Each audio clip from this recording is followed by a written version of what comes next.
pour parler aussi de la suite, essayer de voir un peu comment justement ce matériau qui est quand même absolument merveilleux, qui nous accompagne depuis très longtemps, qui a suivi notre évolution, a forcément des conséquences sur notre environnement. On va parler maintenant, on va faire une table ronde sur l'idée de consigner ou recycler. Donc on accueille Jacques Borda, président de la Fédération des industries du verre, Emmanuel Auberger, fondateur de la société Usage, expert emballage pour l'économie circulaire, et Sébastien et Valentina Nobile, fondateurs de la verrerie de la Soufflerie, à cette table, avec Hugues Jacquet, qui va donc animer avec moi cette table ronde. Enfin, l'animer, je ne sais pas, on va le... Merci beaucoup Noé pour cette présentation. Merci à tous nos invités de nous avoir rejoints en ce samedi matin pour une table ronde qui, vous l'aurez compris, nous touche et nous concerne tous autour du recyclage, du réemploi et de la consigne. On fera un petit point d'ailleurs avec Emmanuel sur ces questions de définition. Pour ceux qui nous rejoignent de temps à autre dans le cadre de l'Académie des savoir-faire, vous avez un peu l'habitude de ce format de la table ronde où on commence par des toutes petites présentations de façon à pouvoir poser les choses, pouvoir plus facilement réfléchir ensemble. Et donc, alors pour des questions de commodité aussi, nous nous appellerons par nos prénoms pendant cette table ronde. Et c'est Jacques Borda, en dépit de toute courtoisie. Je commencerai avec M. Bordas, qui représente l'ensemble, vous l'avez compris, de la Fédération du verre et donc des entreprises en France concernées par cette transformation de la matière, et donc qui va nous donner des grandes masses statistiques chiffrées et aussi ce qui se passe et ce qui va se passer dans le futur à la demande, soit au niveau national et puis plus souvent maintenant dans le cadre communautaire, le cadre européen. Et donc on jouera à ce petit jeu-là de présentation en peu de slides pour chacun de nos invités en faisant une petite pause introductive entre chacun d'eux. Jacques, je vous passe la parole tout de suite. Merci. Merci beaucoup Hugues. Bonjour à toutes et à tous. Donc le thème de la conférence, c'est consigne ou recyclage. Donc je vais essentiellement centrer mon intervention sur les emballages en verre. Les emballages en verre, vous les retrouvez à la fois pour des produits alimentaires, pour des boissons, pour de la parfumerie, de la cosmétique et des emballages de pharmacie. Alors sur les emballages en verre, le verre offre des qualités tout à fait intéressantes et spécifique pour répondre aux besoins de l'emballage. L'emballage en verre est un emballage qui est naturellement protecteur. Le verre est parfaitement étanche, est parfaitement inerte et neutre. L'emballage en verre est recyclable à 100% et à l'infini, donc c'est une qualité tout à fait essentielle et qu'on va développer dans la suite de l'exposé. Le verre est inaltérable, le verre est protecteur, et le verre est à la fois pour l'emballage. Il peut être recyclé et il peut être réutilisé, dans la mesure où le verre peut être lavé. La réutilisation du verre, le réemploi du verre est tout à fait possible. Alors, sur la question du recyclage, les verriers se sont engagés depuis très longtemps. On s'est engagé en 74 pour les plus anciens, c'est juste après 73, premier choc pétrolier. Donc on était sur une problématique de disponibilité et de prix de l'énergie. Et les verriers ont développé, en pionnier, la collecte du verre pour recycler le verre, avec un objectif prioritaire à l'époque qui était vraiment l'économie d'énergie, puisque le pétrole avait complètement flambé. Donc à l'époque, on était vraiment les tout premiers à aller installer des points de collecte dans les villes et les villages de France pour faire en sorte que le verre soit collecté et recyclé. Alors le verre est recyclable à 100% et à l'infini. Qu'est-ce que ça veut dire? Ça veut dire que, alors c'est ce qu'on appelle un matériau permanent, ça veut dire qu'une fois que le verre a été élaboré, fondu, il est capable d'être recyclé dans un nombre de cycles absolument illimité. Donc c'est une qualité tout à fait fondamentale. Le verre est un matériau permanent, comme d'autres métaux, l'acier, l'alu sont aussi des matériaux permanents, contrairement à d'autres matériaux qui n'ont pas ce caractère de permanence. C'est un recyclage qui se fait principalement en boucle fermée. Ça veut dire qu'une bouteille de verre que vous déposez dans un conteneur redevient une bouteille en verre, avec exactement les mêmes performances, les mêmes caractéristiques. Donc on n'a aucune dégradation lors des phases de recyclage du verre. On a aussi bien évidemment des bénéfices environnementaux et économiques au recyclage du verre. On a parlé des carrières de sable. Simon Pietro a largement développé le sujet. Le fait de recycler le verre permet bien évidemment de limiter les ressources naturelles qui vont être utilisées, donc du sable, du calcaire principalement. Donc ça, c'est un point tout à fait important. Le recyclage permet d'économiser l'énergie. On estime que quand on met 10% de calcin, on réduit la consommation d'énergie nécessaire à la fusion de 3%, donc c'est un point important. On réduit les émissions de CO2, et aujourd'hui, quand on enfourne une tonne de calcin, le calcin c'est le verre recyclé dans notre jargon, quand on enfourne une tonne de calcin, on limite les émissions de CO2 de 500 kg, donc c'est un élément tout à fait important. Et puis dernier point, puisqu'on est tous des consommateurs et qu'on produit des emballages, le fait de recycler permet d'éviter soit la mise en décharge de ces emballages quand vous les mettez dans la mauvaise poubelle, soit l'incinération, et en mise en décharge ou en incinération, le verre n'a pas de valeur ajoutée et devient donc définitivement perdu. Donc c'est un bénéfice au niveau du recyclage qui se fait à tout niveau. Je vous ai mis un petit peu une petite frise en bas pour montrer que le recyclage du verre, c'est une grande affaire de coopération et de collaboration. Il y a beaucoup d'acteurs qui entrent en ligne de compte. Tout d'abord, le consommateur. Nous sommes tous des consommateurs citoyens, donc le geste de tri est tout à fait fondamental. Donc c'est vraiment le premier maillon, et on pourra développer tout le travail qui est fait sur l'information du consommateur, sa sensibilisation au geste de tri. Deuxième acteur fondamental dans le recyclage du verre, ce sont les collectivités territoriales, vos communes, vos villes, etc., qui vont mettre en place un dispositif de collecte adapté au territoire. Alors en France, on a beaucoup ce qu'on appelle de l'apport volontaire, les points de collecte de verre. Vous avez quelques photos en frise en bas de slide qui montrent aussi que sur ce terrain-là, on voit que les points d'apport volontaire ont beaucoup progressé en termes de design et d'attractivité. Et puis après, il y a toute une chaîne industrielle, logistique qui se met en place pour prendre ce verre, le traiter, puisque comme ça a été évoqué pour le sable, il faut que ce verre soit traité, il faut éliminer toutes les impuretés qui sont contenues dans le flux pour pouvoir après le remettre dans le four. Alors quelques chiffres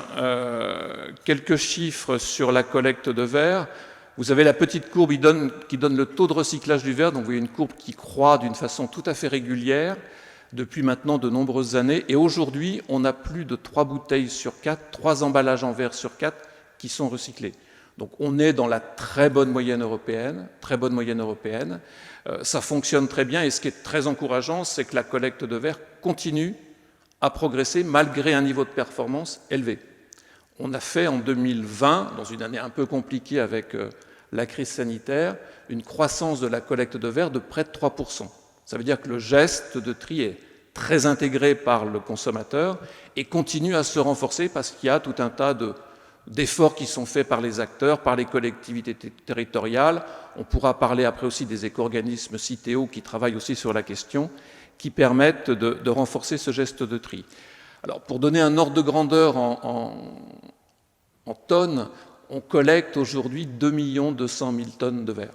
2 200 000 tonnes. Donc, je ne sais pas si vous arrivez à représenter le tonnage que ça représente, mais ce sont des tonnages très importants.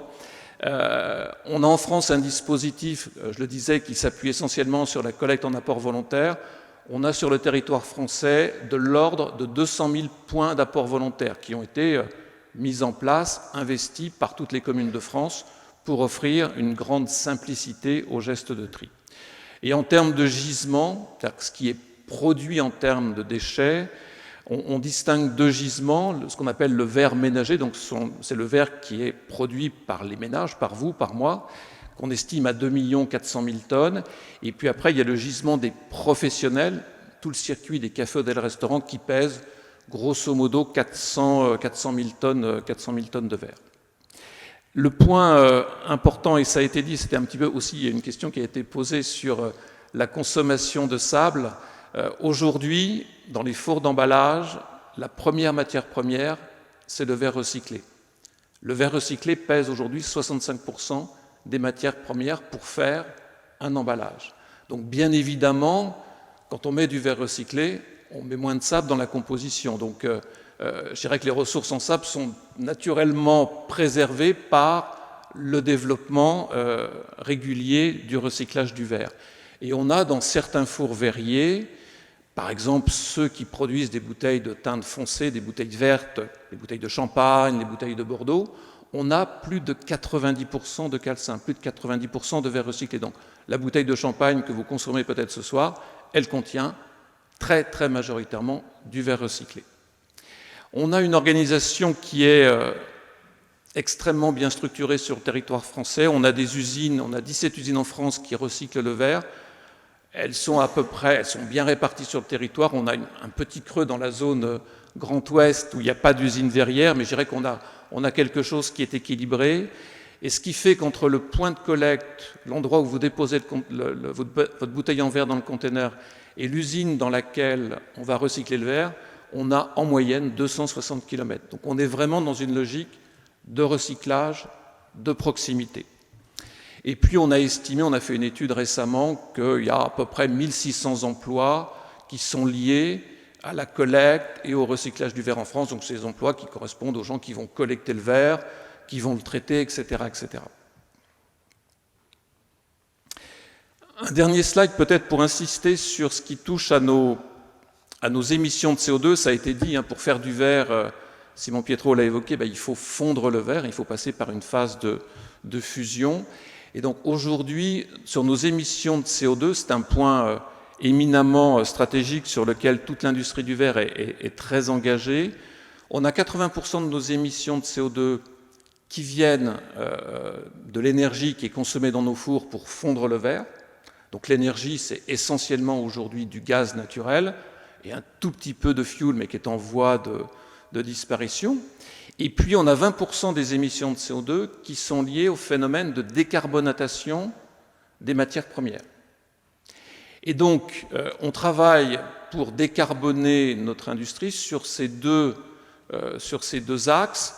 Sur la partie émissions liées aux consommations d'énergie, on va chercher à travailler avec des énergies décarbonées. Donc ça fait partie vraiment d'un plan d'action extrêmement structuré. Et là, aujourd'hui, on travaille, moi je voulais l'évoquer avec vous ce matin, sur un projet, et vous le verrez qu'on travaille beaucoup sur des projets de dimension européenne.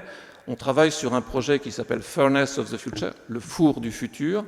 Et ce four du futur, c'est un projet qui est porté par 19 entreprises verrières européennes qui se sont alliées, qui ont formé une coalition pour développer ensemble un four qui va travailler très majoritairement avec de l'électricité décarbonée.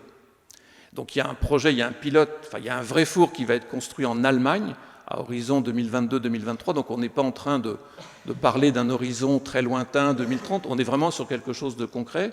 Ce four va produire des emballages, va être alimenté essentiellement par de l'électricité décarbonée.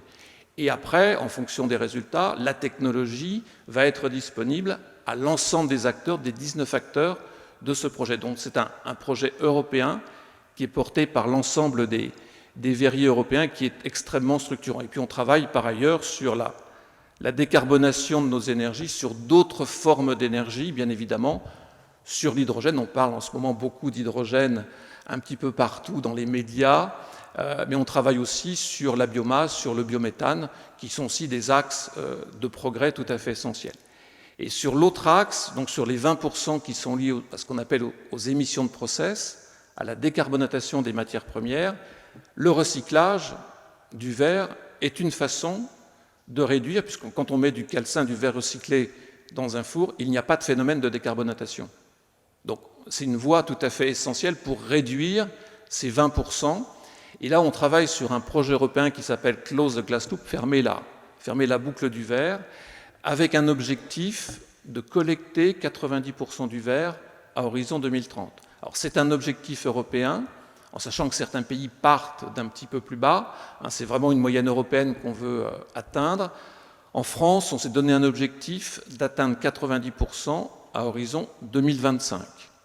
Donc on est très engagé. Alors quand je dis on est très engagé, ce n'est pas uniquement l'industrie verrière, c'est l'industrie verrière avec l'ensemble de ses partenaires, les collectivités territoriales, l'ensemble des producteurs de biens de consommation, tout le secteur des cafés, hôtels, restaurants, etc., pour qu'on puisse atteindre cet objectif qui est à la fois ambitieux, mais qui nous paraît tout à fait accessible. Donc on travaille sur ces deux axes, décarboner au niveau de nos énergies et décarboner en mettant de plus en plus de calcin dans nos fours verriers.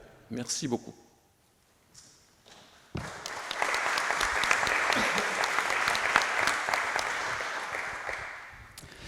Merci beaucoup Jacques pour ce panorama, cette vue d'ensemble. Et donc c'est un peu un principe de granulométrie quand j'y pense.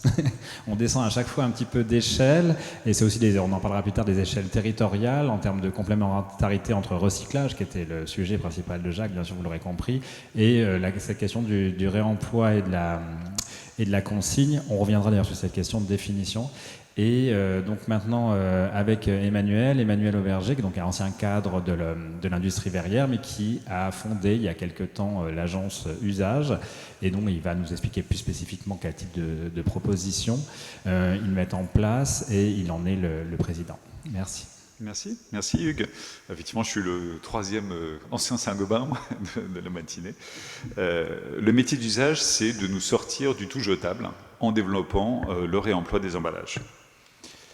Alors, qu'est-ce qu'on fait? Je ne sais pas si tout le monde est familier avec, je ne veux pas en remettre des couches, sur le problème du plastique et de l'usage unique, et le fait que notre création de déchets est devenue tellement exponentielle qu'il nous faut absolument trouver d'autres moyens de fonctionner pour emballer notre alimentation du quotidien.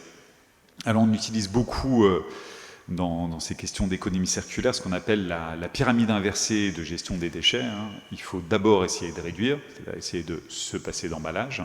Ensuite, essayer de réutiliser, réemployer, et ça c'est le métier d'usage, c'est-à-dire d'essayer de développer des solutions comme la gourde, tout simplement, ou des systèmes de bouteilles consignées, comme on connaît depuis toujours dans les cafés, hôtels, restaurants. On n'invente rien de complètement nouveau, mais la question c'est maintenant comment est-ce qu'on va pouvoir le développer de façon importante. Quand on n'a pas réussi à réduire ou réemployer, on va recycler, c'est ce que Jacques a indiqué, et puis si on n'a pas réussi à recycler, là ça commence à devenir un peu plus dur. On va essayer de valoriser, c'est-à-dire on va essayer de capter un peu d'énergie, c'est ce qu'on fait par exemple avec les plastiques en les incinérant, on récupère un peu de chaleur, mais on crée du coup un déchet extrêmement difficile à traiter, et puis malheureusement encore, et y compris dans des pays comme la France, on enfouit énormément de nos déchets. Alors, on répond à une attente qu'on retrouve maintenant très clairement dans toutes les enquêtes, dans les préoccupations de nous, citoyens, sur l'environnement, cette question de gestion des déchets. C'est venu dans la Convention citoyenne pour le climat. Il faut développer la vente en vrac, qui est une bonne façon de réduire nos déchets, et bien sûr les systèmes de réemploi des emballages. Alors, je ne vais pas rentrer très technique, mais on a aussi voté au niveau européen et surtout au niveau français un certain nombre de lois. La plus emblématique d'entre elles, c'est la loi anti-gaspillage pour une économie circulaire, votée en février 2020, et qui prévoit justement de supprimer les emballages à usage unique. Alors, moi j'aime bien être très concret, il y en a une qui est très concrète dans notre quotidien, c'est qu'au 1er janvier 2023, c'est dans la loi AGEC, quand vous mangez sur place dans un restaurant, et bien sûr ça vise la restauration rapide, vous devez être en vaisselle réemployable. Donc les grands acteurs de la restauration rapide sont en train de se préparer à avoir de la vaisselle dans leur restaurant. Ça paraît bête, mais si vous imaginez ce que ça veut dire pour des McDonald's, des Burger King, des KFC, et tout ça, c'est une petite révolution. Alors bien sûr, ils vont faire quelque chose de tout simple, ils vont s'acheter un lave-vaisselle. Simplement, il y a des endroits où ce ne sera pas possible, et c'est là où nos solutions d'usage vont se mettre en place. Dans la loi AGEC et aussi dans les directives européennes, il y a aussi la volonté de réduire les plastiques à usage unique en particulier. Et donc là aussi, les solutions de réemploi sont l'option principale pour réduire ces usages uniques. Et puis, on voit aussi beaucoup de territoires, Jacques l'a bien rappelé, il y a une question de territorialité dans ces sujets, des territoires très engagés. Donc, comme on est le territoire de Monaco, a par exemple décidé de supprimer l'usage unique pour protéger la Méditerranée. Notre région PACA, région sud, a voté aussi qu'en 2030, on doit supprimer les emballages à usage unique. Et par exemple, la ville de Paris, pour les Jeux Olympiques, se prépare à ce que 2024 soit des Jeux Olympiques sans plastique à usage unique. Alors, c'est bien beau tout ça, mais maintenant, comment on va faire? Et ça, c'est notre métier. Et donc nous, on a 2 métiers. Le premier, on construit des usines de lavage. Donc vous imaginez des énormes lave-vaisselle qui font 12 mètres de long, qui lavent une assiette en 3 minutes, qui consomment aussi 7 fois moins d'eau et 5 fois moins d'énergie que votre lave-vaisselle à la maison. Donc des choses très très industrielles. Donc on en a un pas très loin d'ici à Neuilly-sur-Marne, à une dizaine de kilomètres à l'est de Paris, qui a été inauguré le 15 février par Barbara Pompili. Et c'est là où on va mettre en place ces très grosses laveuses qui vont nous permettre de laver tout type d'emballage. Donc ça, c'est notre base de métier, c'est un métier industriel. Et notre volonté, et c'est ce qu'on est en train de faire, ça va être d'installer ces centres de lavage sur l'ensemble de la France. Donc c'est un scoop pas encore annoncé publiquement, mais on va ouvrir à Avignon au mois d'octobre. Derrière, on espère ouvrir à Strasbourg et mailler le territoire français d'à peu près 8 centres de lavage, qui va correspondre à ce que montrait Jacques. En fait, les grands centres urbains pour être au plus proche et du coup que le réemploi des emballages soit efficace. Comme tous ces systèmes sont nouveaux, on a aussi une deuxième activité qui est d'accompagner nos clients, qui soient dans la restauration, des industriels de l'agroalimentaire, sur comment on bascule vers ces systèmes de réemploi. Quels matériaux on va choisir? Parce que là, aujourd'hui, on parle beaucoup du verre, mais on peut faire du réemploi avec de l'inox, on peut faire du réemploi avec certains types de plastique. Voilà, donc il y a quel type de contenant on va choisir, comment on met en place en point de vente, et vous allez le voir avec une petite vidéo tout à l'heure, comment est-ce que les gens vont retourner leur emballage sur le point de vente. Ça paraît bête, mais ça nécessite de la place, toute une organisation. Et puis comment ensuite on organise la logistique, en essayant évidemment de l'avoir la moins impactante possible pour l'environnement. Et puis souvent on a besoin de systèmes de traçabilité, de consigne. Alors, je le dis tout de suite, il y a une différence entre réemploi et consigne.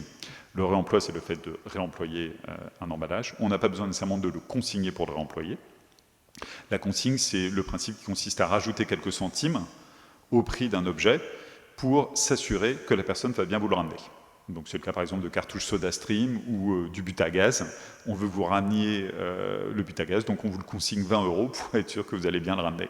Voilà, donc on peut très bien faire du réemploi sans consigner, mais on peut faire de la consigne pour autre chose que du réemploi d'ailleurs. Alors, on va être très concret. Voilà, donc nous, notre métier, vous allez consommer. Vous êtes au restaurant, dans une cantine scolaire, dans un restaurant d'entreprise, au supermarché. Vous allez devoir ramener vos contenants. On va les récupérer, les laver et les ramener vers là où le produit alimentaire est préparé, que ce soit une cuisine centrale de restauration scolaire, une usine agroalimentaire. C'est eux qui vont réutiliser les emballages lavés pour vous les ramener dans votre point de vente. Alors, je vous propose qu'on voit une petite vidéo. Elle n'a pas de son, ça va nous permettre de commenter. Voilà, couper le son. Voilà, super. Donc on est chez Delipic. Donc Delipic, c'est la chef multi-étoilée Anne-Sophie Pic, qui est à Valence, et qui a décidé de faire une version restauration rapide accessible, entièrement dans des bocaux en verre, pour permettre à la fois une très belle présentation, comme vous pouvez voir, mais aussi de garantir la qualité des produits dans lesquels elle met énormément d'efforts. Voilà, donc je commande comme ça, vous n'avez pas à lire. Donc on consomme sur place ou on emporte. Voilà, on a vidé le plateau, vous voyez, on mange tout parce que c'est vraiment très très bon. Et nous, on va récupérer dans des caisses, comme vous voyez, alvéolées pour protéger le verre et son couvercle. Et voilà notre usine de lavage en Île-de-France. Donc c'est les grands tunnels dont je vous parlais. Voilà, on va laver de façon industrielle et extrêmement rapide ces pots avec un contrôle à la fois de la qualité et de notre impact environnemental est extrêmement précis. Et puis on va les renvoyer dans la cuisine centrale, alors c'est un laboratoire, pardon, le laboratoire central d'Anne-Sophie Pic qui va re-remplir et on a fait le tour, on revient.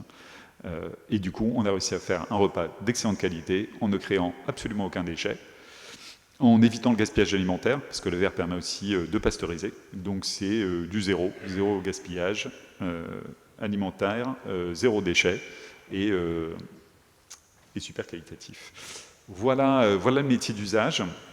Donc moi je vous invite à réfléchir comment mieux réemployer vos emballages. Le premier geste c'est la gourde pour de l'eau. Et ensuite c'est de participer.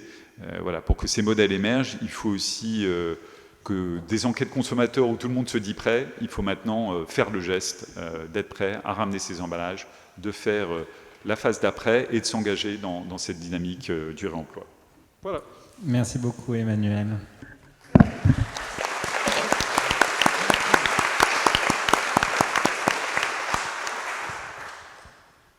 Nous vous envoyer un petit email si vous voulez en savoir plus. Et de toute façon, comme vous l'aurez compris, évidemment, on passe en revue assez rapidement ces présentations, de façon, des questions vont se poser dès après avoir terminé le tour de nos 3-4 invités.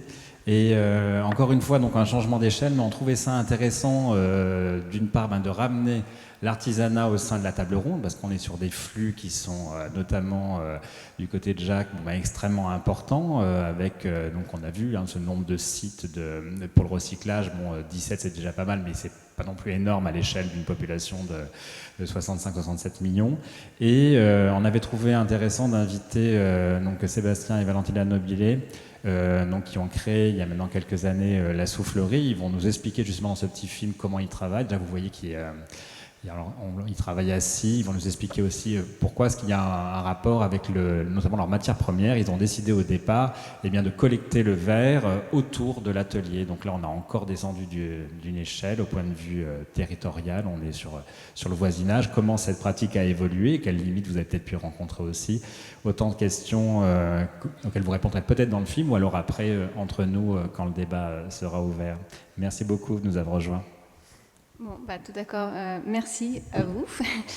Bonjour. Donc, Sébastien, il a commencé à souffler le verre il y a une vingtaine d'années. Donc, tout d'abord, je crois qu'on a créé la soufflerie parce qu'on adore souffler le verre. Et donc, sans verrier, on ne peut pas créer des objets en verre. Donc, c'est pour vraiment faire perdurer ce savoir-faire et former des verriers. Effectivement, après, avec la soufflerie, on crée nous-mêmes nos fours. En briques, etc., fait à la main, et on a des fours qui nous permettent de jeter toutes sortes de verres recyclés à l'intérieur. Donc on a effectivement des bacs de lavage, mais d'une façon très artisanale, où on lave le verre et ensuite on le jette dans le four. On récupère toutes sortes de verres, que ce soit des bouteilles de champagne, des carreaux de verre, de la carrosserie, un peu de tout. Donc là, on voit une technique du verre soufflé qui est assis. Sébastien est en train de souffler. Et puis toutes les couleurs qu'on peut faire avec d'autres oxydes qu'on met dans nos fours. Donc tout ce qui est transparent, bien sûr, c'est le verre d'usage normal. Et ensuite, avec les verres et les olives, c'est des bouteilles de bière ou de vin ou de champagne. Après, les teintes qui sont bleues et violettes et jaunes, c'est plus des oxydes. Donc Sébastien, il va pouvoir vous dire exactement comment c'est fait dans le four. Et voilà. Et puis après, on a des contenants. Donc effectivement, on essaie aussi de créer des objets utilitaires. C'est ça, c'est créer quelque chose de beau avec du verre à l'infini. Et donc on a plusieurs contenants qu'on met... qu'on vend un peu partout. Ça, c'est de la vidéo. Ça doit être, je ne sais pas comment appuyer une fois. D'accord. Ça doit être ça. Voilà. C'est bon ? Non, je crois pas.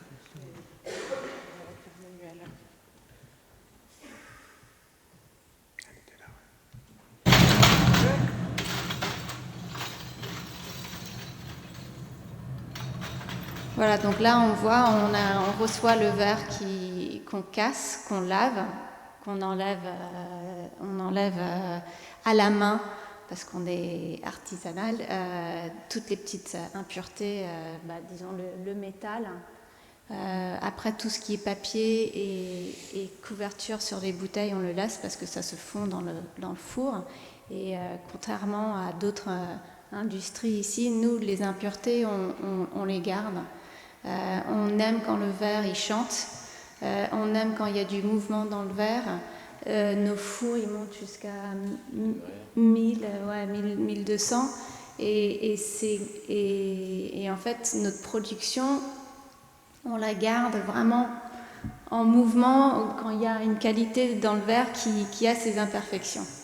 Donc on a créé aussi au fond du du verre, il y a la marque du Ponty qu'on garde exprès pour expliquer aux gens qu'effectivement, il y a eu un humain qui a cassé le Ponty, et que ce n'est pas été ensuite ressablé par une autre machine, etc. Donc on essaie de former des verriers exprès pour ça. Je ne sais pas si tu veux ajouter quelque chose. Tout est dit. Enfin, nous, la soufflerie, ce qui nous excite au quotidien, c'est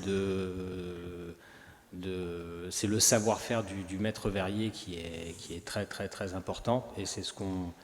c'est ce qui nous plaît, c'est d'être au contact avec des artisans, des très grands professionnels, on peut appeler ça des maîtres. Et donc, donc voilà, c'est un échange qui est très enrichissant au quotidien. On parle bien sûr de technique, on parle bien évidemment du verre, on parle des fours, parce que tout ça c'est un millimélo, il faut qu'à la fois le four il tienne la route, il faut que le verre il soit de relativement de bonne qualité, parce que sinon ça déconne. Et puis, notre verre, enfin, c'est ce qu'on aime, c'est qu'il a de l'âme, quoi. On veut qu'il soit, qu'on sente que ça soit fait à la main, et puis c'est de la verrerie, que tout le monde connaît. Enfin, on répète des choses qui ont déjà été faites des centaines de fois et des milliers de fois par des artisans. Mais on est là pour... on essaye de garder le rythme, de garder le cap, et puis de faire en sorte que les objets puissent exister aujourd'hui. Et on a la chance d'habiter dans une grande ville, et dans une ville comme Paris, vous avez des artisans de plein de disciplines, plein d'artisanats différents, que ce soit un métier de bouche ou d'autres. Et grâce à ces gens-là, on crée des objets. Voilà, donc c'est pas nous qui les créons, c'est pas vraiment une collaboration, mais il y a une écoute de différents professionnels, et puis nous on exécute. Et voilà, donc c'est comme ça qu'on tient la route, et c'est comme ça qu'on fond du verre tous les matins, quoi. Voilà, c'est tout. Et qu'est-ce qui vous a, j'ai envie de dire, qu'est-ce qui vous a amené à vous compliquer la vie? Parce que pourquoi au départ ne pas faire comme tout le monde et aller se fournir vers un fabricant qui va vous apporter la matière première prête à l'emploi, prête à fondre, je dirais. Quel matin vous êtes réveillé en vous disant tiens? En fait, je crois que moi j'ai travaillé avec des verriers, c'était déjà du recyclage. Donc après ils achetaient du flaconnage, qui était du verre qui venait pas de... C'était des verres qui avaient déjà eu une première vie. Donc faire autrement, je ne sais pas, on n'y a pas. C'est-à-dire qu'on ne peut pas acheter du sable, on peut pas. Alors il existe des sacs pour les verriers en poudre. Mais moi, mon parcours, j'ai toujours vu des bouteilles qu'on cassait et qu'on mettait dans le creuset. Voilà. Donc si vous voulez, c'est ma formation qui. C'est pas un choix de. Bon, le verre recyclé. Moi, ce qui m'intéresse, c'est le savoir-faire. Après, voilà. Il n'y a pas de risque par rapport au four, un jour, de vous tromper dans ce que vous mettez dedans, ou alors de créer un défaut qui serait pour le coup trop excessif, j'imagine par erreur du borosilicate ou des choses dont Simon Pietro nous parlait, des défauts qui peuvent provoquer un défaut structurel dans le verre qui fait qu'il sauterait plus facilement. Nous, quand on est artisan à notre échelle, c'est-à-dire on a des investissements qu'on fait nous-mêmes. C'est-à-dire que, je ne connais pas l'industrie, le monde de l'industrie, mais le four industriel coûte à proportion gardée, ne coûte pas le même prix que le mien. Et nous, c'est nous qui les montons, les fours. On achète nos propres briques. Après, dans les briques, vous avez différents prix. Vous avez des briques au zircon, pour moi, c'est intouchable. Pour l'industrie, je veux dire, s'ils ne font pas ça, ils ne peuvent pas couler des millions et des millions, je ne sais pas comment ça se passe, mais nous, donc on achète des briques en fonction de mon porte-monnaie. Si j'avais un peu plus d'argent, peut-être que je construirais un four de meilleure qualité, mais en même temps, j'ai envie de garder ce qui se fait depuis toujours. C'est-à-dire que ma petite brique qui va péter dans mon four, cette petite tache de brique, elle va se greffer à mon pot, et c'est ce que veulent nos clients. Je voudrais juste rebondir là-dessus parce que c'est un sujet très important, c'est en fait sur l'exigence. Je crois que tous ces sujets sont liés à cette notion que l'on a d'exiger une matière de plus en plus pure, parfaite. On a un exemple ici de nos besoins, d'ailleurs qui n'était pas un besoin précédemment, c'est-à-dire qu'il y a 15 ans on ne parlait pas de ça.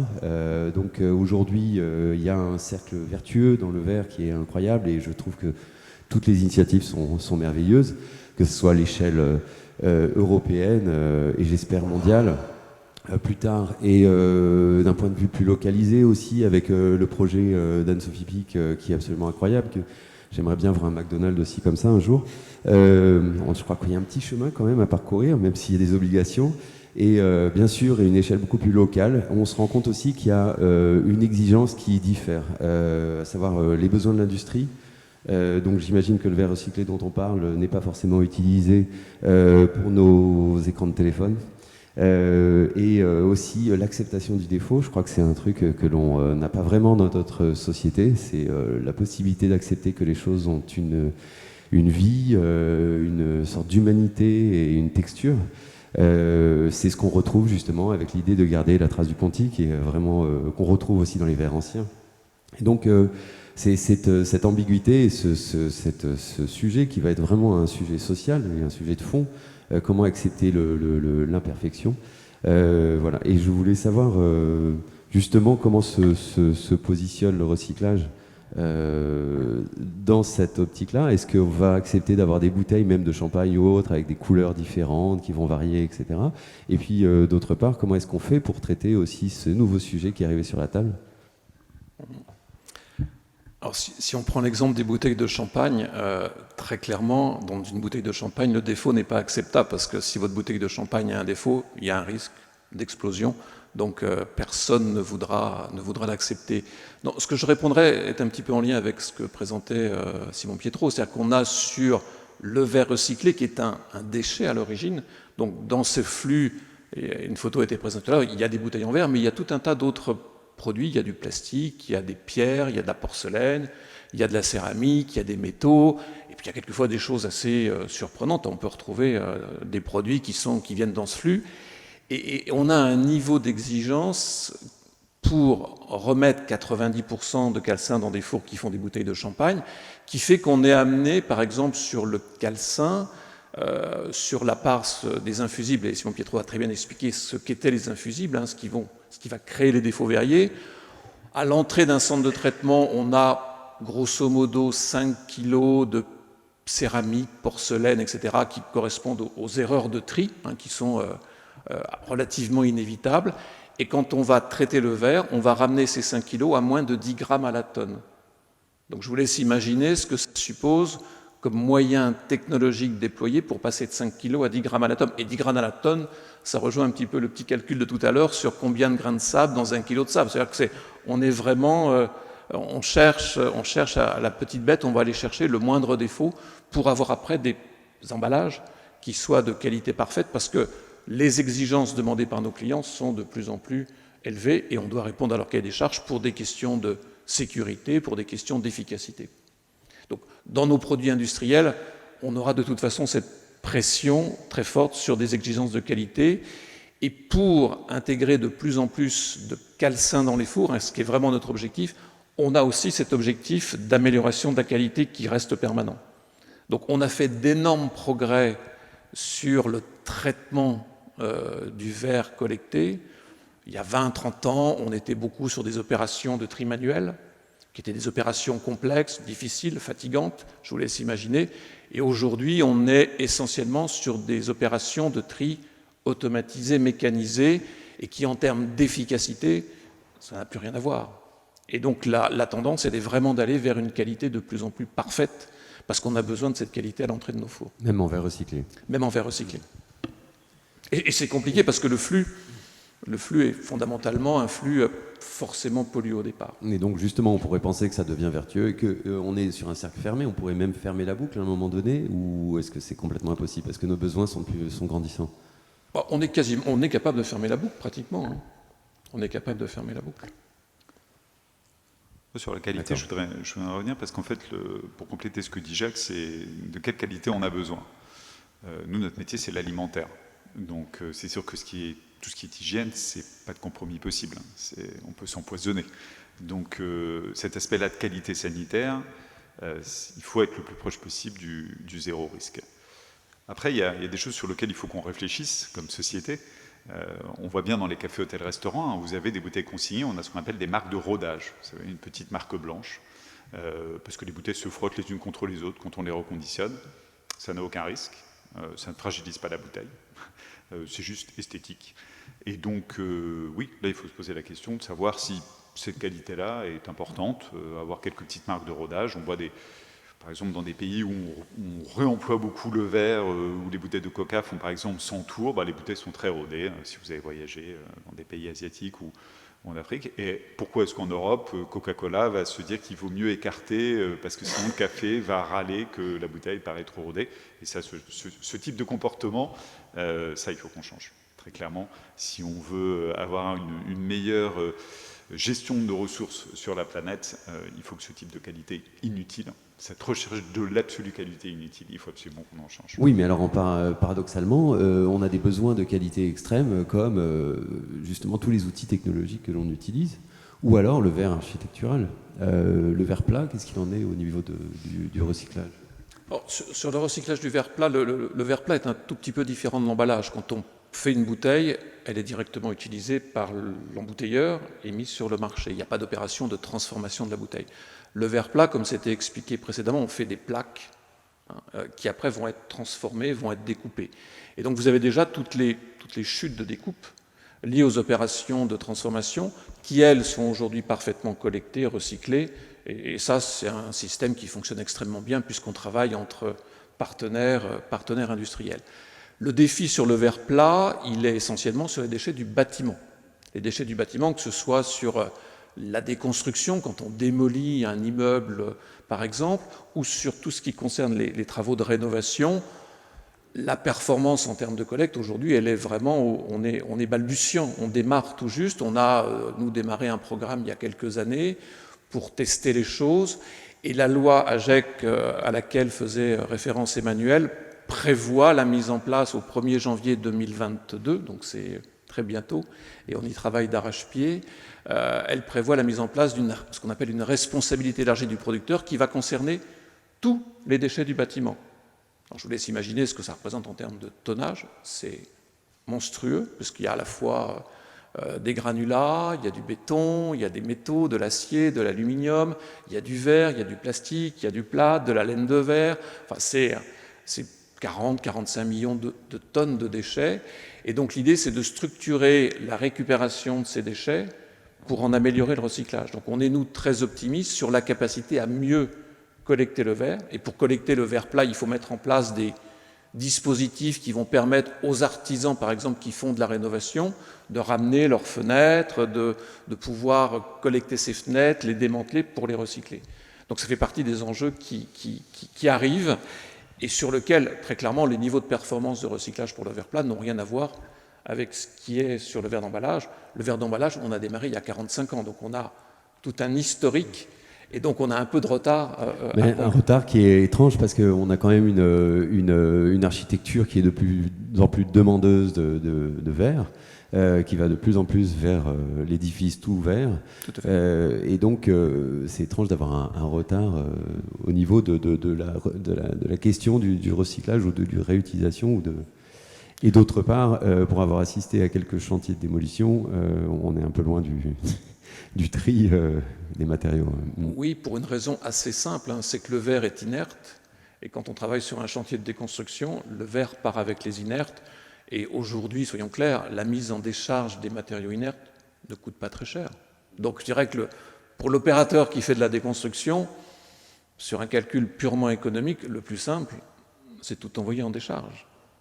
Ce n'est pas du tout ce qui nous satisfait. Nous, ce qu'on veut, c'est pouvoir... Parce qu'une fois que le verre est en décharge, il irrémédiablement perdu.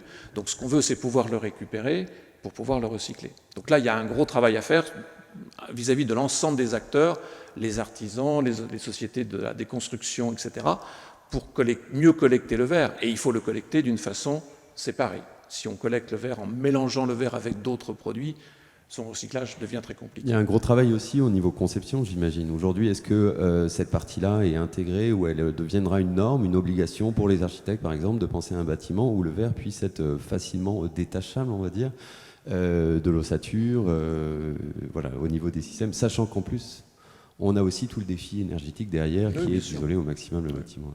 Sur la partie, ce qu'on appelle l'éco-conception, je dirais que les choses sont plutôt déjà bien faites. On n'a pas trop de difficultés. Si on récupère une fenêtre intègre ou un élément de façade, le verre peut être très facilement démonté et séparé des autres éléments. Donc ça, c'est juste après une volonté des opérateurs, des acteurs, et puis c'est aussi une économie du dispositif. Il est clair, ça coûte un peu plus cher que de séparer, collecter, que de mettre dans une seule benne l'ensemble des déchets dans une classe inerte, c'est une évidence. Donc, et ce qui arrive avec la loi AGEC en 2022, à partir de 2022, c'est effectivement des moyens supplémentaires, des moyens financiers supplémentaires pour financer et développer ce type de collecte. Alors, oui, et juste une dernière chose par rapport à ça, et à la conception justement, en tant que designer, et en regardant les produits qui nous entourent, je me rends compte que de plus en plus de produits sont conçus à l'opposé de cette notion de recyclage, à savoir que les choses sont de plus en plus intégrées, interagissent, les matériaux deviennent très difficiles, il est très difficile de dissocier certaines matières d'un objet. Est-ce que c'est quelque chose qui va devenir, parce que c'est bien d'essayer de trouver des solutions à des problèmes, mais pourquoi créer le problème ? Je ne peux qu'être d'accord avec le constat. Par exemple, dans le domaine de l'emballage, nous on insiste beaucoup. Un emballage sera d'autant plus. Un emballage, c'est jamais un matériau unique. Hein. Une bouteille en verre, vous avez la bouteille en verre, mais vous avez l'étiquette en plastique. Un bouchage, ça peut être un bouchon liège, une surcapsule. Quel que soit l'emballage, vous avez plusieurs matériaux qui vont être associés. Et donc, on insiste beaucoup en termes d'éco-conception sur la séparabilité des différents éléments pour rendre le recyclage le plus facile possible. Donc c'est un point tout à fait simple. Alors ça vaut pour l'emballage, mais ça vaut aussi pour tous les produits de consommation. Alors moi je vais prendre un exemple. Hein. Vous avez sur un certain nombre de produits entre guillemets électroniques une grande difficulté, ne serait-ce qu'à changer la batterie. Bon, si on veut faire de l'économie circulaire et si on veut rendre les produits plus durables, il faut que ces produits soient réparables. Donc il faut que les différents éléments soient démontables pour être changés. Et une batterie, elle a une durée de vie. Et quand on ne peut pas changer la batterie et si on doit jeter le produit, c'est un constat d'échec absolu. Regardez le phare d'une voiture aussi, tout simplement. Pareil, absolument, absolument. Vous avez abordé la question justement des verres plats, qui est un peu le prochain grand chantier à cause du cadre réglementaire qui évolue, et notamment de la responsabilité élargie du producteur. Est-ce que ça représente, alors c'est minoritaire, mais un minoritaire conséquent, on sait à peu près par rapport aux verres d'emballage, quel est le flux en termes de verres plats qui serait nécessaire de capter ou qui est mis en marché chaque année en France ? Alors, sur le verre plat, le gisement des déchets liés au bâtiment est estimé à 200 000 tonnes. Donc, le verre d'emballage, on était à 2 800 000 tonnes. Donc vous voyez, il y a quasiment un facteur, il y a plus d'un facteur 10 entre le flux de verre plat, parce que pour une raison simple, hein, une fenêtre, la durée de vie d'une fenêtre, c'est entre 20 et 30 ans. Donc on est sur des biens durables. Un emballage, il est fait pour être consommé et le taux de rotation est beaucoup plus rapide. Merci. Et justement, sur les questions aussi d'échelle, parce que vous pourrez traiter ce verre plat dans les centres déjà existants, il n'y a pas de différence, enfin majeure en tout cas. Et justement, cette question de maillage du territoire, alors c'est une question pour tous les trois et à la fois d'échelle, encore une fois, du local au national. Donc dans l'ordre que vous voulez, peut-être descendant vers moi.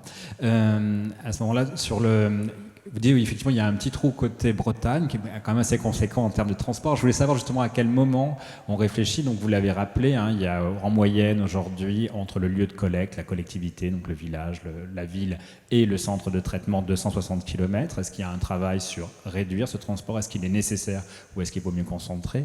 Ensuite, pour vous, Emmanuel, comment vous réfléchissez justement à cette question du transport, de l'endroit où on pose l'unité de lavage? Est-ce qu'on peut combiner différentes unités de lavage?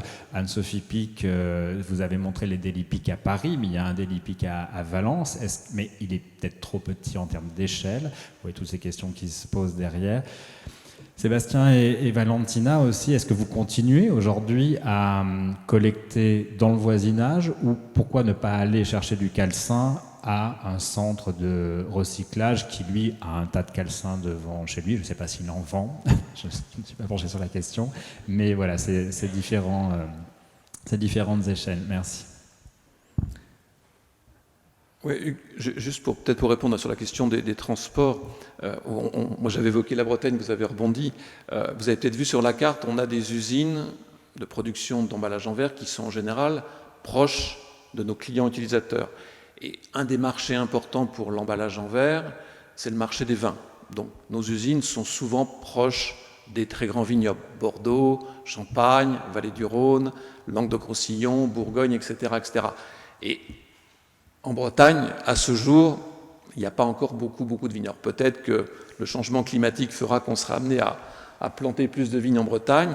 Et donc, c'est vrai qu'aujourd'hui, sur le transport, on est déjà dans une logique très optimisée, puisque notre intérêt, bien compris, c'est de transporter le moins possible sur de longues distances le verre. Donc, c'est-à-dire que cette optimisation, elle est faite déjà avec l'ensemble des acteurs verriers pour qu'on transporte le verre sur des distances les plus courtes possibles.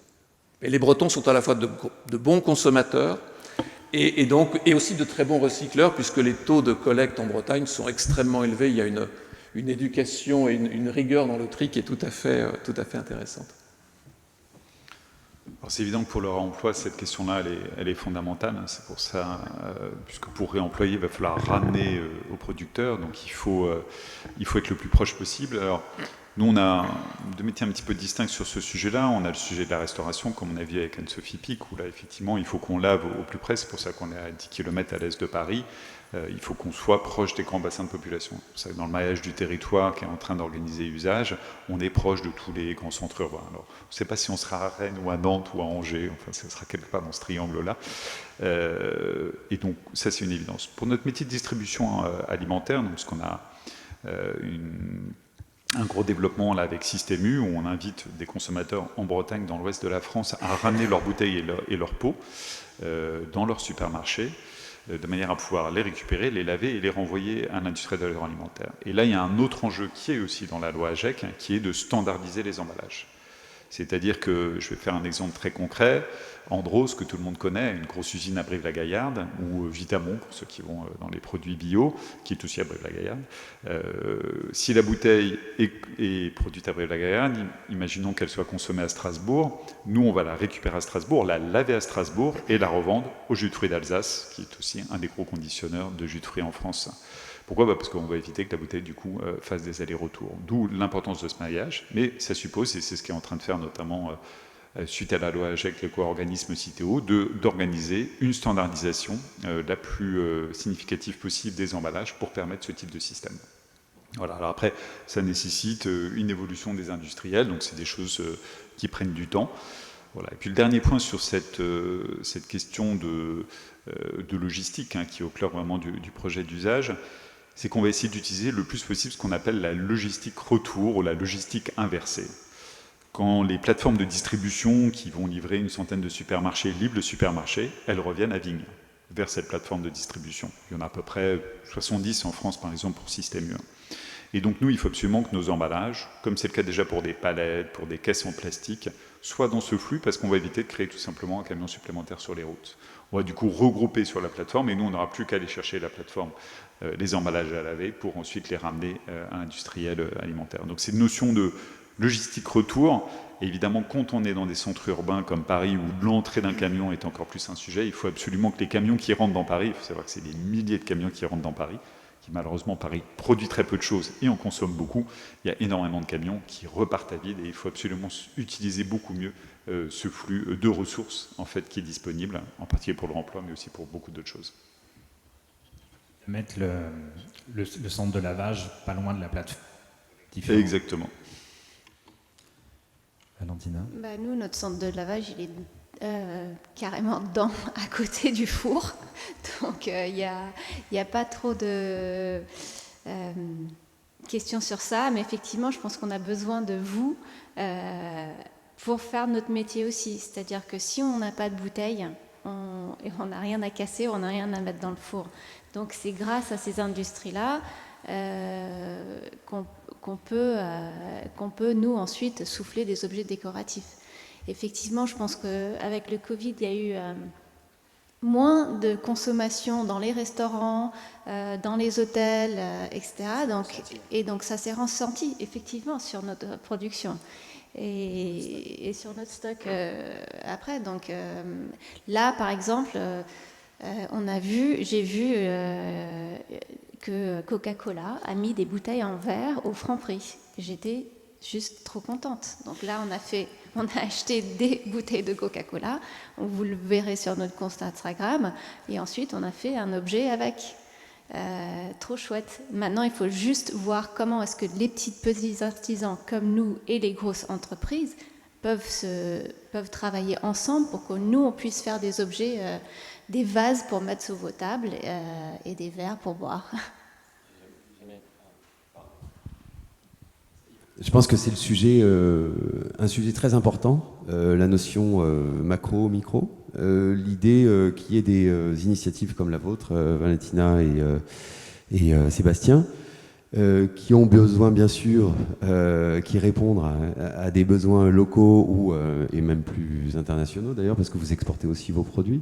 Mais est-ce que justement, c'est pas l'équilibre à trouver entre des traitements industriels, des raisonnements industriels, donc à grande échelle, que ce soit à vos niveaux respectifs, et puis justement des initiatives plus localisées. On a vu que l'artisanat a complètement disparu de Paris. Il revient maintenant par petites touches, beaucoup d'ateliers de poterie notamment, de céramique, comme dans toutes les villes en Europe ou dans le monde.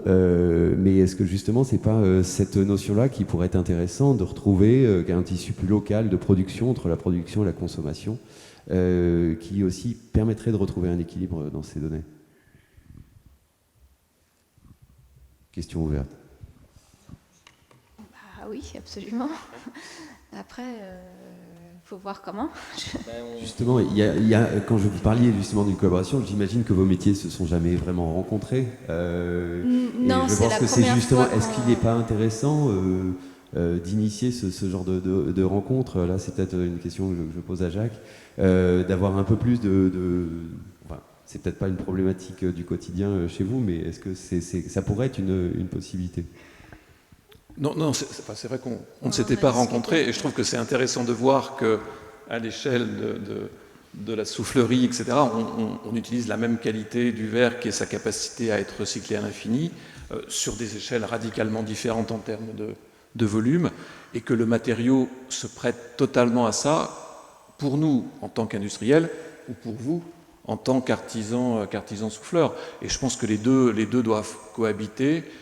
Il est clair qu'on ne traite pas du tout les mêmes volumes et tonnages. Et moi, je trouve intéressant, effectivement, qu'on ait cette mise en œuvre locale avec une dimension créative, artistique, qui permette aussi de mettre en avant ce caractère infiniment recyclable du verre. Je trouve ça extraordinaire. Et Emmanuel, est-ce que dans l'industrie agroalimentaire, par exemple, ou dans la partie emballage alimentaire, chez Anne-Sophie Pic, on pourrait accepter d'avoir des pots qui soient un peu moins parfaits, justement, que ceux qu'ils ont? Ou alors il y a un besoin pour les normes, parce que j'imagine que le reste inerte, même s'il y a un petit défaut à l'intérieur, il n'y a pas de risque d'explosion ou quoi que ce soit, et de mise en danger du consommateur, si le récipient n'est pas parfait. Oui, enfin, de toute façon, il n'est jamais parfait. Quand on le regarde chez Saint-Gobain Recherche au microscope, on trouve des milliers et milliers de petits défauts sur les verres normages alimentaires. Après, il y a un compromis qui n'est pas possible, c'est l'hygiène. Et après, oui, bien sûr, et c'est ce que je disais tout à l'heure, je pense qu'il faut qu'on apprenne aussi à accepter des petits défauts, pas s'en inquiéter. Mais c'est ce qu'on voit, franchement, on voit aujourd'hui une forte évolution de la société sur ces sujets-là. Hein. Quand on voit l'explosion du reconditionnement, de l'électroménager, même des téléphones portables, je pense que la prise de conscience, elle est vraiment là. Qu'avoir un frigo avec une grosse rayure, en plus ça coûte un peu moins cher. Voilà, nous on a dû aménager nos bureaux. On a fait appel à une société qui s'appelle Triocycle, qui est basée à Gennevilliers et qui récupère des meubles de bureau suite à des démolitions et des constructions et les revendent. Ça a complètement explosé. Donc je pense qu'aujourd'hui, il y a une prise de conscience à la fois des entreprises, que ce soit des gros acteurs ou des acteurs plus artisanaux, qu'il faut cesser cette création sans fin de déchets et qu'en fait, on a beaucoup de matières premières finalement disponibles dans le reconditionnement, le réemploi, la réutilisation. Et c'est vrai que je pense que le Covid a fait un peu accélérer cette prise de conscience. Là, je travaille avec des gens comme Deliveroo et Uber Eats. Hein, ils sont très critiqués sur la gestion des déchets. Parce que c'est vrai, quand ils vous livrent, vous restez avec plein de déchets, mais ils ont conscience aussi que, et dans toutes leurs enquêtes consommateurs, c'est le reproche principal, avec la condition des livreurs, c'est le reproche principal de leurs clients. Donc ils se disent que maintenant, s'ils veulent continuer à se développer, il va falloir qu'ils trouvent des solutions à ça. Et ça va probablement passer en grande partie par le remploi des emballages. Emmanuel, vous parliez justement de l'évolution des mentalités. Est-ce que pour vous, par exemple, les clients qui viennent de la soufflerie, c'est important pour eux? Est-ce que vous en parlez? Est-ce que vous l'expliquez à chaque fois? Est-ce qu'il faut revenir sur quelle était votre initiative et qu'est-ce qu'il y a derrière? Et est-ce que ça les touche ou ils achètent juste un objet de décoration usuel? Non, on est constamment en train de dire notre histoire, pas de les éduquer, parce que c'est pas une éducation, mais de dire, c'est un verre, effectivement, s'il y a un petit granule noir dedans, ça va pas affecter votre boisson. Et ça veut dire que le verre, il a eu une histoire derrière, que effectivement le ponty, c'est le nombril, ça veut dire qu'il est né quelque part. Non, mais on essaye au quotidien de toucher la perfection. Quand on est artisan, on ne fait pas exprès de mettre une petite truc à l'intérieur. C'est pas notre idée. Notre idée, c'est de faire des choses les plus propres et les plus nettes possibles. Sauf que je veux pas dire que c'est pas. En tout cas, c'est ce qu'on essaye de faire. Ça, c'est sûr. Parce que sinon, vous perdez de l'argent. Si vous essayez de faire du rock'n'roll, ça marche pas parce que vous allez avoir trop de casse. Donc, faut être conscient que plus on met la barre haute, moins on va avoir de casse et plus on va tenir dans le temps. Et donc dès qu'il y a un problème de casse, c'est qu'il y a un problème de réglage quelque part. Vous avez un four qui va déconner, vous avez des moules qui sont froids, donc il y a du réglage à faire. Donc on n'est pas là pour faire du twist, on est là pour essayer de faire le top. Voilà. Et vous avez des clients, on a de la chance de discuter avec des gens qui viennent du monde entier, des Asiatiques, des Japonais, des Américains, et ils ont une vision différente de l'objet. Un Japonais, si vous lui sortez une petite pièce avec une petite bulle, il ne va pas comprendre. Il ne va pas comprendre du tout. Alors maintenant, on a de la chance de travailler depuis 10 ans avec des Japonais. Petit à petit, on ne peut pas faire autrement. En fait, ils aiment notre truc, mais nous, on ne peut pas leur livrer du Duralex. Vous voyez. Donc, petit à petit, je leur dis, mais vous n'êtes pas obligés de les acheter, vous faites comme vous voulez, mais ils sont là. Donc, ils les achètent parce qu'ils aiment bien, mais en même temps, il y a plein de petits défauts. Et alors, paradoxalement, voilà. Excuse-moi, ils ont une culture du défaut justement au Japon avec le wabi-sabi notamment. Chez nous, en tout cas, peut-être pas sur le verre précisément. Voilà, s'il y a des petites bulles par-ci, ça dépend. Pas sur le verre français. Voilà. On l'a vu aussi d'ailleurs dans si tout le monde a bien suivi les premières matinales, notre perception des choses est complètement localisée finalement. C'est sûr que c'est culturel. Si on parle de l'imperfection aux États-Unis, ça va être un peu plus compliqué à passer comme message. Alors ça dépend où aux États-Unis. Si vous travaillez avec des Californiens, exactement. Et voilà, donc les Californiens, en fait, voilà. Qu'est-ce que je vous dis Madame, on va vous passer un micro à ce moment-là. Je pense qu'on va faire un peu le tour. Des questions à la salle. Oula.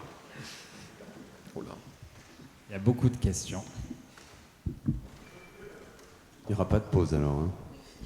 voulais vous demander si c'était le Bay Bridge Glass Institute que vous connaissiez en Californie. J'ai pas compris. Le Bay Bridge Glass Institute. On n'a jamais non. travaillé avec eux. Non, Mais, d'accord. Et je voulais aussi rebondir sur ce que vous avez dit tout à l'heure. Moi, je pense à la réserve des arts à Pantin. Et est-ce que ce serait... C'est du micro, mais ils font un travail de recyclage absolument extraordinaire et ça mériterait d'être généralisé. Voilà, parce qu'ils récupèrent absolument tout, y compris le verre, quoi. Il Voilà. y a beaucoup d'initiatives qui vont dans ce sens aujourd'hui, c'est ce qu'on voit, c'est ce que Voilà. vous avez dit, et c'est vrai que c'est encourageant. Et j'avais une troisième, c'est au sujet du recyclage. Donc tout ce que vous recyclez, les bouteilles, c'est du borosilicate. Donc il n'y a pas de problème de coefficient quant à la refonte. C'est du verre sodocalcique. Ah, c'est du sodocalcique. Alors, le verre d'emballage, le verre plat, comme l'a expliqué Simon Picot, ce sont des verres sodocalciques. Le borosilicate a une température de fusion plus élevée et nous pose des difficultés. Donc c'est pour ça qu'on demande en particulier dans les consignes de tri de ne pas déposer dans le conteneur les verres dits culinaires qui sont... Pyrex. Voilà. Mais il n'est pas trop fragile Non. Non, il résiste au temps. Ouais. D'accord. Okay. Merci. Bonjour, j'ai une question pour Monsieur Usage. Vous parlez de la standardisation des emballages. Moi, ça me paraît un peu utopique, étant donné que les marques, beaucoup de leur identité repose sur leur packaging, de penser qu'une marque va être d'accord pour avoir la même forme d'emballage que leurs concurrents. Eh ben, allez au supermarché et regardez combien d'emballages standards se trouvent dans votre supermarché. Vous voyez que toutes les briques alimentaires sont les mêmes. Oui, moi, je parle de l'emballage structurel. Toutes les bouteilles de bière sont presque pareilles. Toutes les bouteilles de jus d'orange sont la même forme, à peu de choses près. Alors oui, on ne convertira pas Coca-Cola avec sa fameuse bouteille contour sur un emballage standard. On ne va pas convertir dans le luxe, Nutella. c'est juste impossible. Et dans le luxe, ce sera impossible. Ouais. Mais nous, on est dans les métiers de l'emballage, on est dans les milliers de millions de tonnes de... Il faut savoir qu'en France, on parle de milliards d'emballages. Dans les supermarchés, c'est 62 milliards d'emballages à usage unique par an. Et dans ces 62 milliards, si déjà on en sauve 80%, voilà. Et je réponds un petit peu sèchement parce que j'ai souvent cette réflexion-là, et en fait, ça c'est une mauvaise façon d'enclencher la transition écologique sur ces questions de déchets, c'est qu'on se focalise sur les 20%. Effectivement, le flacon de parfum Hermès, on ne va pas le réemployer. Ou alors il faut trouver d'autres systèmes, peut-être de vente en vrac, de choses comme ça qui sont possibles. Mais en termes de masse de gestion et de création de nos déchets, c'est minuscule le sujet. Et donc, nous, on s'attaque aux 80%. Okay. Merci. Voilà. J'ai une deuxième question, assez simple, mais est-ce que vous avez des chiffres sur l'impact environnemental de la consigne versus le recyclage du verre? Oui, bien sûr. Alors, on en a même... Il y a beaucoup d'études.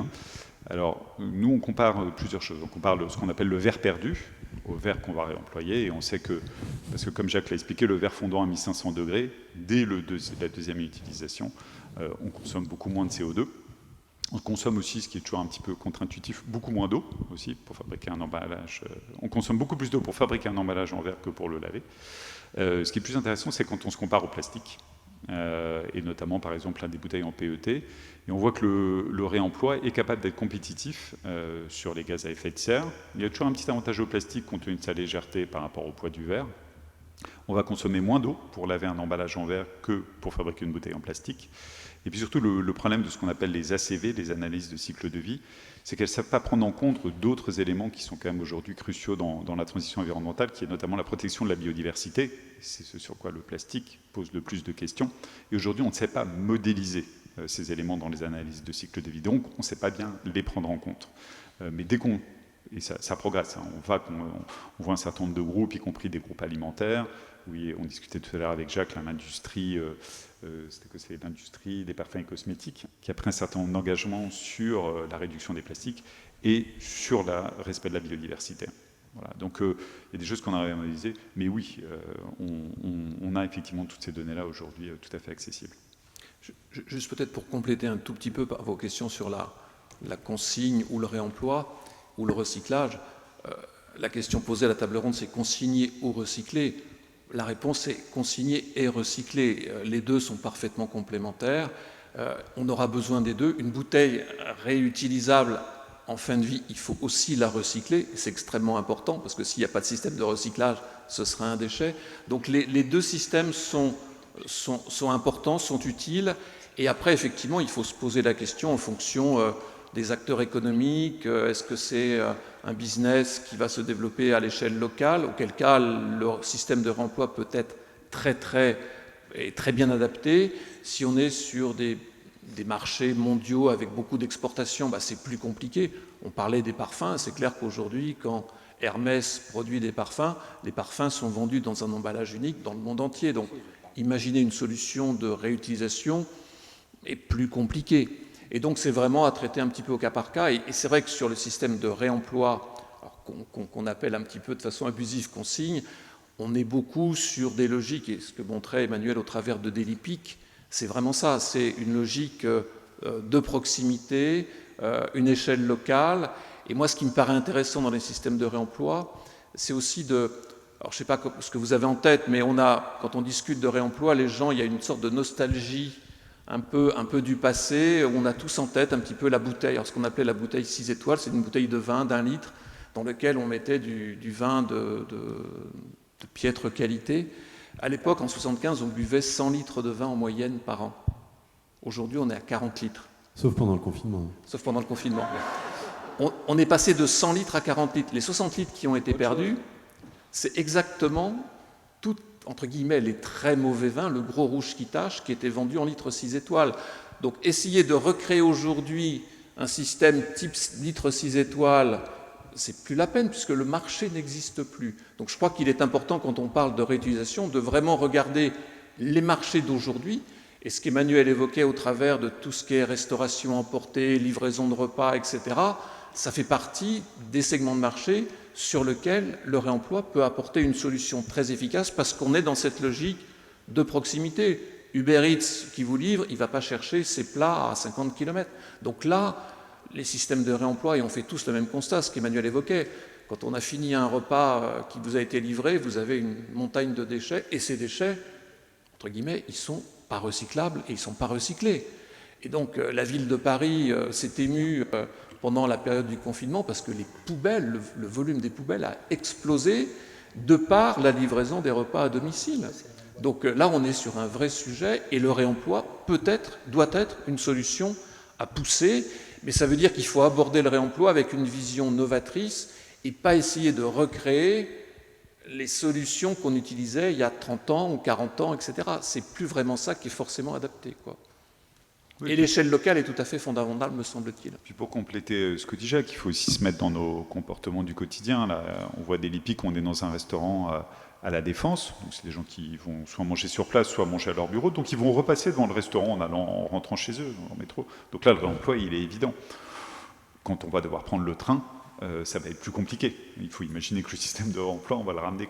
Voilà. Donc il faut aussi se mettre dans notre flexibilité du quotidien et offrir une multiplicité de solutions. C'est pour ça que, effectivement, opposer les 3 R qu'on évoquait tout à l'heure, réduire, réemployer, recycler, c'est une erreur. C'est évident que c'est des solutions qu'il va maintenant falloir, dont il faut creuser la complémentarité.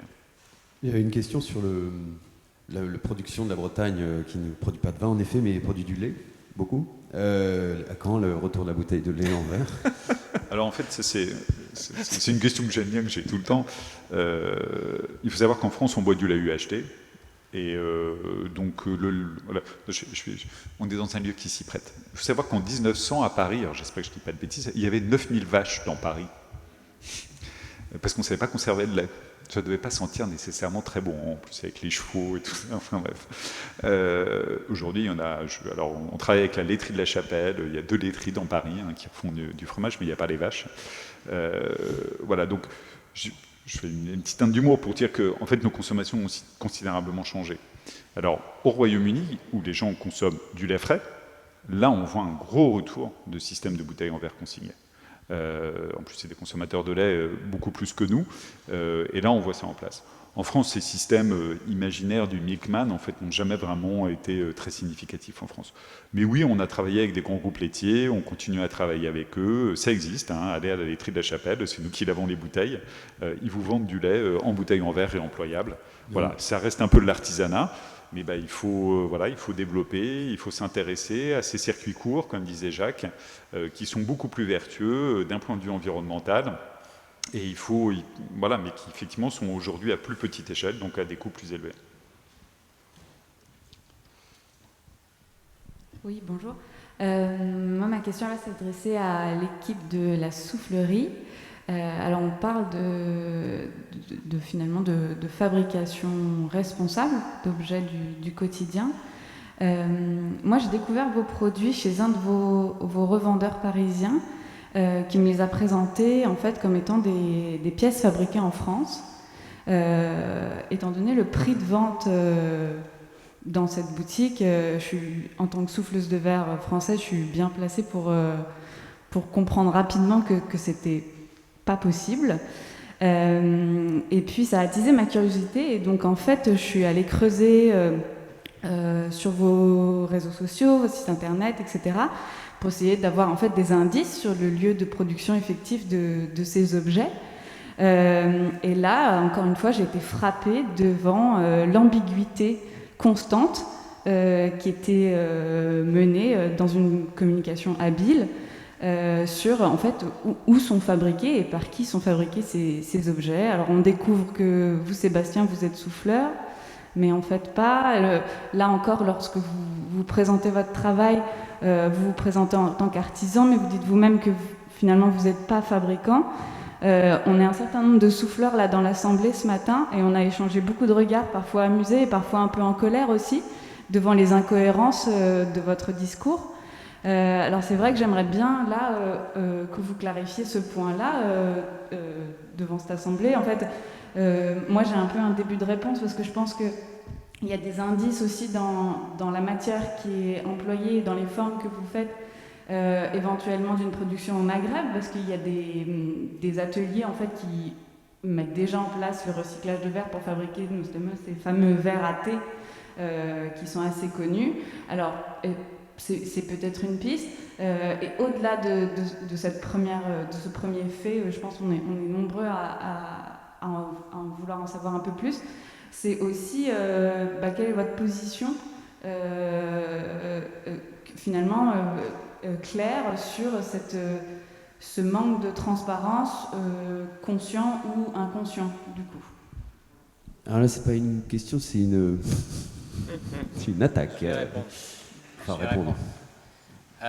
Moi, effectivement, j'ai deux métiers. J'ai mon activité de mouleur statuaire. J'ai commencé à l'âge de 19 ans, je pense que c'est clair sur Internet, à Montparnasse, avec 2 maîtres mouleurs. Un qui était professeur à l'école des Beaux-Arts, qui s'appelle Robert Noguès, et M. Capelli, qui étaient 2 personnes, 2 artisans, un meilleur ouvrier de France, et puis l'autre pratiquement... de très haut niveau. Et aujourd'hui, j'ai travaillé une dizaine d'années avec eux en tant qu'apprenti, et aujourd'hui, j'exerce cette activité. Voilà. Après, le verre, j'ai commencé bien avant de travailler avec Jean-Pierre Sora et Xavier Dumirbec, qui était rue des Cascades à Ménilmontant. Et quand on fait du verre, moi, ma position, mon amour pour le verre, c'était de voyager. Donc j'ai travaillé ici à Paris, j'ai travaillé dans plein de pays, je suis allé aux États-Unis et j'aime l'artisan qui travaille le verre. Je pense que ça se voit sur Internet et je fais des pièces en verre ici soufflées qui sont assez intéressantes parce que c'est un artisan qui va par exemple faire, on va parler technique un petit peu, mais qui va mettre un pied sur un gobelet et le pied il est soufflé. Ce sont des pièces qui sont assez techniquement qui sont difficiles à fabriquer quand on est seul et qui moi me plaisent. Alors j'ai pas pu j'ai pas pu, à chaque fois que je voulais fabriquer des pièces, je dois avoir au minimum 500 modèles différents de pièces. C'est rien, on pourra en faire plus, parce qu'une fois qu'on a décliné une bouteille, c'est très facile d'en faire 3 à 4 différentes, parce qu'on va changer les tailles, on va changer le contenant. Donc quand on a envie de fabriquer des pièces, c'est sûr que moi, je ne suis pas le technicien qui va les fabriquer. Après, c'est mon choix perso d'être discret sur ma façon de fabriquer, où je fabrique. Ça regarde que moi. Ce qui est important, c'est de fabriquer les pièces que je fais. Voilà, de les proposer, parce que je travaille avec plein d'artisans. C'est mon avis, hein. Après, vous n'êtes pas d'accord, mais je fabrique, et mon intérêt, c'est de pouvoir collaborer avec des artisans et des boutiques à Paris qui sont de bon niveau, je ne vais pas citer de nom, et de proposer des choses qui n'existent plus sur le marché. Voilà, qu'on ne trouve pas. Mais Sébastien, on parle bien de pièces que vous produisez, parce que là en l'occurrence, moi je pensais que vous faisiez tout dans votre atelier à Paris, à partir de verre recyclé, c'était le statut. On a un atelier à Gentilly, vous pouvez venir voir à Gentilly ce qui se passe. Et notre façon de fabriquer, c'est d'être assis, c'est de travailler comme les Phéniciens travaillaient à une époque. Moi, j'ai travaillé debout rue des Cascades. Et ben, de travailler assis, on travaille plus vite et on travaille plus vite. Voilà. Et on est limité dans nos objets.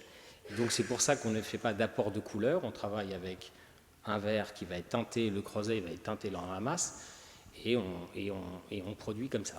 Voilà. Non. Moi, j'ai mes modèles. Vous pouvez venir me voir à l'atelier au 5 rue Romain Roland. Nous avons notre four. On fait beaucoup de prototypage. On fait beaucoup de pièces importantes, parce qu'avant de décider quoi que ce soit, et après, moi, je me déplace et je fabrique. Effectivement, pour sortir une pièce à 25 € sur le marché, on sait très très bien, mais que c'est pas possible de la fabriquer en France. Donc moi, je fabrique des pièces à moi, je les présente. Une fois que la collection elle est faite, on s'arrange pour que ça puisse se faire.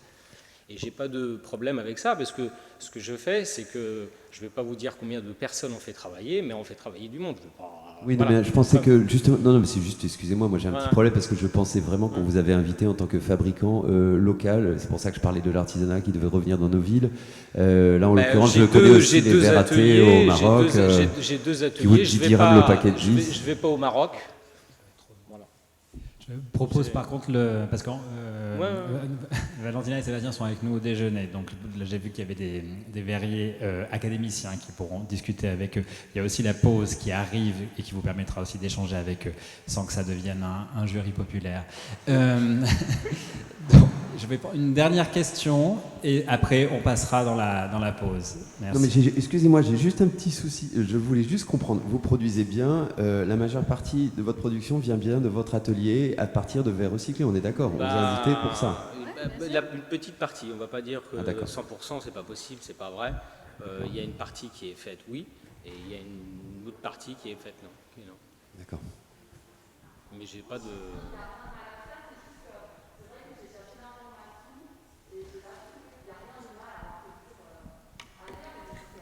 Mais nous, en fait, on travaille avec plein de souffleurs partout dans le monde. Donc, on a travaillé avec plein de souffleurs.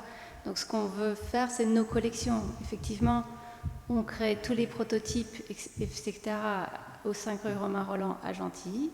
C'est pas ouvert au public, hein, mais vous pouvez prendre rendez-vous. Mais c'est un lieu de travail. On fabrique une toute petite production qui est là-bas. Et puis après, nos autres collections, on les fabrique ailleurs, avec nos verriers. Conformes. Et nos finances. Et nos finances. Donc ce n'est pas d'autres usines, c'est nos usines et nos verriers, conformes. On va prendre cette dernière question. Oui, merci. J'ai une question qui a plus trait à... Enfin, c'est une double question sur la consigne et le recyclage.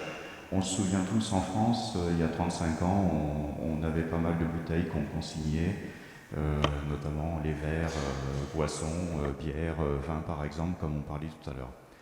Qu'est-ce qui nous empêcherait de remettre cela en place en France, alors qu'actuellement, je suis originaire de l'Est de la France, on en a encore en Alsace et on en a aujourd'hui en Allemagne. Ça, c'est sur la consigne. En Allemagne, c'est fréquent et on parlait tout à l'heure de rodage sur les bouteilles. toutes les bouteilles de bière que vous consommez en Allemagne sont rodées. Et pendant du recyclage, sur le même principe, en France, on jette dans nos bennes tous les verres mélangés, dont des verres inappropriés, comme vous parliez, Pyrex par exemple. Sur le même principe en Allemagne, on a des caisses de recyclage de verre avec des différents coloris. C'est-à-dire que quand vous êtes en Allemagne et que vous descendez vos verres, vous avez la caisse pour les bouteilles en verre blanc. Et vous avez à côté un autre bac pour les bouteilles en verre brun foncé, vert foncé, etc. Voilà, je vous remercie pour cette double question de consigne et de recyclage. Si vous permettez, je vais d'abord répondre à votre deuxième question sur le tri par couleur. Vous avez parfaitement raison, quand on va en Allemagne, quand on va en Belgique, en Allemagne, vous avez effectivement 3 containers différents, le verre blanc, le verre ambre et le verre vert. Et le système en Allemagne s'est mis en place à l'origine comme ça, avec 3 containers différents pour gérer les 3 flux, parce qu'en Allemagne, le flux de verre blanc est beaucoup plus important qu'il n'est en France, pour une raison simple. Et pour faire du verre blanc, c'est comme la peinture, si vous avez du verre coloré qui vient dans le verre blanc, vous avez un verre qui ne sera plus blanc. En France, on a un flux de verre coloré beaucoup plus important, parce que les vins, etc., etc. Et donc, quand on a mis en place ce dispositif à l'origine, on a mis en place un conteneur et on a une collecte en mélange de teintes de verre. On met toutes les bouteilles et tous les emballages en verre, quelle que soit leur couleur. Et on avait essayé, fin des années 90, de venir doubler ce conteneur existant par un deuxième conteneur pour mettre d'un côté le verre coloré, sur le deuxième conteneur le verre blanc. On avait mené un test sur 1 million d'habitants. Et pour les collectivités territoriales, c'est compliqué parce qu'il faut trouver la place. Il y a des problèmes de place sur nos trottoirs et sur les places de nos villes. Il y a des problèmes d'investissement parce que c'est plus un conteneur, mais c'est 2 conteneurs. Il faut aussi collecter 2 flux différents. Et donc, ce qui a été fait, donc cette voie-là n'a pas pu se mettre en place. Et par contre, alors, je ne suis pas rentré dans le détail aujourd'hui, parce que ça me paraissait peut-être aller trop loin, mais aujourd'hui, on a mis en place un tri des couleurs qui se fait au niveau des centres de traitement, des 14 centres de traitement que j'ai cités. On a des machines qui permettent de trier le verre coloré d'un côté et le verre blanc de l'autre. Donc, en fin de compte, ce qu'on ne demande pas aux consommateurs, on le fait, nous, à un niveau industriel, avec des machines de tri optique. Alors, ces machines de tri optique, il faut être très clair, il y a 20 ans ou 25 ans, elles n'existaient pas. C'est vraiment l'évolution de la technologie, l'innovation qui permet aujourd'hui de faire un tri par couleur extrêmement efficace. Et donc ça a un avantage, ça veut dire pour le consommateur, le geste de tri est extrêmement simple, on met tout dans le même conteneur. Et pour les collectivités territoriales, ça a aussi un avantage en termes d'économie du système, puisque c'est un conteneur, une collecte plus simple à mettre en œuvre. Donc pour répondre à votre question sur la différence, et cette différence-là, alors la France a été pionnière dans la mise en place de ce tri par couleur industriel, et on voit nos pays voisins du sud de l'Europe, l'Italie et l'Espagne, qui commencent à aller dans cette direction, parce que quand vous allez en Italie ou en Espagne, il n'y a pas non plus de tri par couleur. Donc on voit bien qu'on est sur 2 approches différentes, mais qui, en fin de compte, conduisent à la même efficacité. Sur votre première question qui faisait référence par exemple au marché de la bière, vous êtes de l'Est, vous l'avez cité, donc en Alsace, quand on parle de consigne, on parle toujours d'une marque d'une entreprise qui s'appelle Météor, qui fait de la consigne de bouteilles. Et vous parliez de l'Allemagne. Moi, je crois qu'il est important de bien comprendre le marché allemand de la bière, c'est pas du tout structuré comme le marché français. En Allemagne, les brasseries sont des brasseries locales, régionales. Elles sont toutes locales et régionales. Donc elles ont toutes historiquement travaillé sur de l'emballage réemployé et des circuits de distribution extrêmement courts. Donc c'est la brasserie d'une ville ou c'est la brasserie d'une région. Et en Allemagne, il faut être très clair, par exemple, une marque comme Heineken est peu présente parce que ces brasseries locales, régionales, entre guillemets, occupent le marché. En France, les choses sont radicalement différentes. Alors elles sont un peu en train de changer avec les brasseries artisanales qui connaissent un développement extrêmement fort, mais moi je vais prendre un exemple d'une société qui s'appelle Kronenbourg. Kronenbourg, c'est le leader du marché de la bière en France. Kronenbourg en France, aujourd'hui, c'est une usine. C'est une usine à Obernai, en Alsace, et qui livre l'ensemble du marché français. Donc l'usine de Bernay, elle livre sur toutes les marques de Cronenbourg. Il y a Cronenbourg, mais il y a beaucoup d'autres marques. Elle livre Perpignan, elle livre Brest, elle livre Marseille. Donc, et dans des bouteilles qui sont en plus dans des couleurs et dans des formes différentes. Donc imaginez un système de réemploi avec une usine centralisée, c'est compliqué. Par contre, vous avez raison, on a depuis maintenant quelques années en France un déploiement très fort de microbrasseries, de brasseries locales qui vont opérer au niveau d'une ville ou d'un secteur de 20 à 30 km en termes de distribution, où là, la question du réemploi est intéressante à creuser. Ouais. Et on voit un certain nombre d'opérateurs qui optent pour le réemploi parce que ça correspond complètement à leurs besoins, parce que leur marché il est local, et ils peuvent mettre en place des circuits de récupération efficaces, ils peuvent faire laver les bouteilles et les réutiliser. Bah, c'est parti même, hein, puisque nous on travaille avec la brasserie Gallia, la brasserie emblématique de Paris, d'Éric Dohu. Ça y est, ils ont commencé exactement ce que dit Jacques, hein, à mettre en place des systèmes de bouteilles réemployables. Donc si vous allez à Pantin, où il y a la brasserie Gallia et l'Orba, les bouteilles vont être lavées chez nous à Neuilly-sur-Marne. On a 10 km à faire et on leur renvoie à leur brasserie. Donc c'est parti. Voilà, et donc à vous d'aller faire le geste, de vous y intéresser, et vous allez voir qu'il y a beaucoup d'initiatives en cours. Oui. Alors, je pense qu'on va conclure cette table ronde. Je voulais remercier tous les participants. Je voulais juste finir par un petit mot, parce qu'il y a eu un petit peu de piment pendant cette table ronde auquel je ne m'attendais pas, par l'intervention d'une de nos académiciennes et de tous les académiciens au final. Je voulais parler du fait que, en l'occurrence, on voit que le chemin est encore un peu long et qu'on a encore un peu de trajet à faire avant d'arriver à quelque chose, mais tout va dans le bon sens. Maintenant, ce qui est fondamental, c'est d'avoir un discours intègre, d'aller au bout de ses idées et surtout d'être le plus clair possible quand on prend ce type de chemin vertueux, surtout quand c'est un axe de communication et une possibilité de vente, parce qu'on connaît les problématiques du greenwashing.